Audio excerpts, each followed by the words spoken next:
Hi friends, welcome to our channel. Brahmamudi serial next ఎపిసోడ్లో ఏం జరగబోతోందో ఈ వీడియోలో చూసి తెలుసుకుందాం. స్వప్నని మందలించిన కావ్య అసలేం జరిగింది అని తెలుసుకోవడానికి ఈ వీడియోని స్కిప్ చేయకుండా ఎండ్ వరకు చూసేయండి. ధాన్యలక్ష్మి ప్రకాశం దగ్గరికి వెళ్ళి కావ్య చేసిన పనులన్నిటిని గురించి, అసలు ఇంట్లో జరుగుతున్న గొడవలని మీకు పట్టించుకోవాలని తెలియదా అండి అని అంటుంది. అప్పుడు ప్రకాశం, నువ్వే అంటున్నావు కదే అవి చిల్లర గొడవలని, అలాంటి చిల్లర గొడవలని పట్టించుకోవాల్సినంత అవసరం నాకు లేదు. పైగా ఆ చిల్లర గొడవలని తెలుసుకొని వాటి గురించి ఆలోచించి వాటి గురించి మాట్లాడేంత టైం కూడా నా దగ్గర లేదు అని అంటాడు.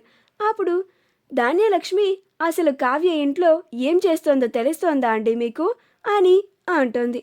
అప్పుడు ప్రకాశం, ఓ, ఎందుకు తెలీదు, అందరికీ ఏం అవసరం ఉందో చక్కగా తెలుసుకొని అందరి అవసరాలని బాధ్యతావతంగా తీర్చుతుంది అని అంటాడు. అప్పుడు ధాన్యలక్ష్మి, మరి ఇంట్లో ఏ రోజు కూడా మనం ఒక టిఫినే వేసుకున్నది లేదు కదండి, ఈ రోజు నుంచి రూల్స్ అన్నీ మార్చేసింది ఆ కావ్య అని అంటుంది. అప్పుడు ప్రకాశం, అందరూ అన్ని రకాల టిఫిన్లు తినలేరు కదా ధాన్యం, అందుకే ఆహారం వృధా అయిపోతుందని అలా చేసి ఉంటుందిలే, అయినా ఇప్పుడు ఏం పోయిందని అని అంటాడు. అప్పుడు ధాన్యలక్ష్మి, అది కాదండి, ఆవిడ గారు ఏ టిఫిన్ చేస్తే ఆ టిఫినే మేము కూడా తినాలంట అని అంటుంది. అప్పుడు ప్రకాశం, తిను మంచి టిఫినే చేస్తుంది కదా అని అంటాడు. అప్పుడు ధాన్యలక్ష్మి, నాకు ఆ కావ్య పద్ధతి ఏం నచ్చడం లేదు అండి అని అంటుంది. అప్పుడు ప్రకాశం, నీకు ఈ ఇంట్లో ఎవరు నచ్చుతున్నారని అని అక్కడి నుంచి వెళ్ళిపోతాడు. అప్పుడు ధాన్యలక్ష్మి, అదేంటండి, ఒక పక్కన నేను మాట్లాడుతూ ఉంటే అలా లేచి వెళ్ళిపోతున్నారేంటి అని అంటుంది.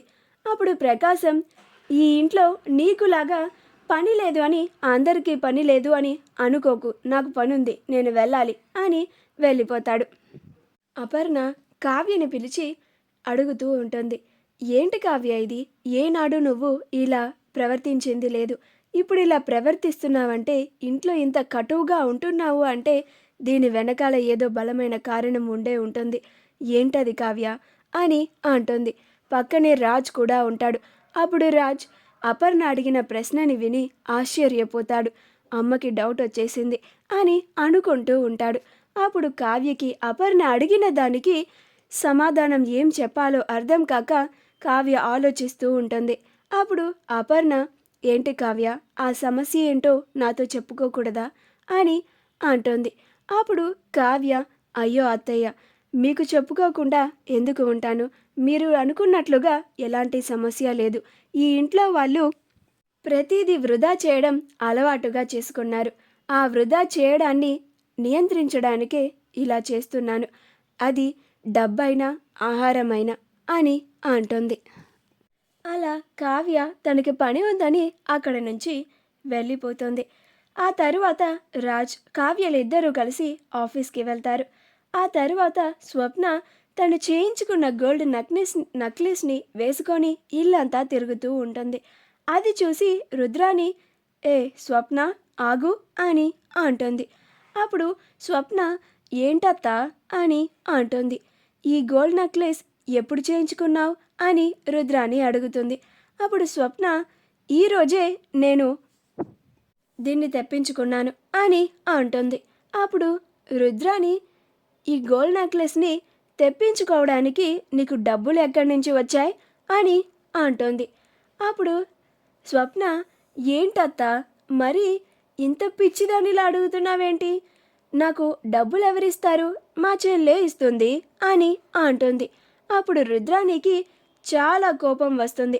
అప్పుడు రుద్రాని, అదేంటి, మాకు మాత్రం ఇడ్లీలు అవన్నీ టిఫిన్లు పెట్టి మాకు మాత్రం ఖర్చులకి డబ్బులు ఇవ్వను అని నీకు గోల్డ్ నెక్లెస్కి డబ్బులు ఇచ్చిందా మీ చెల్లి అని అంటుంది.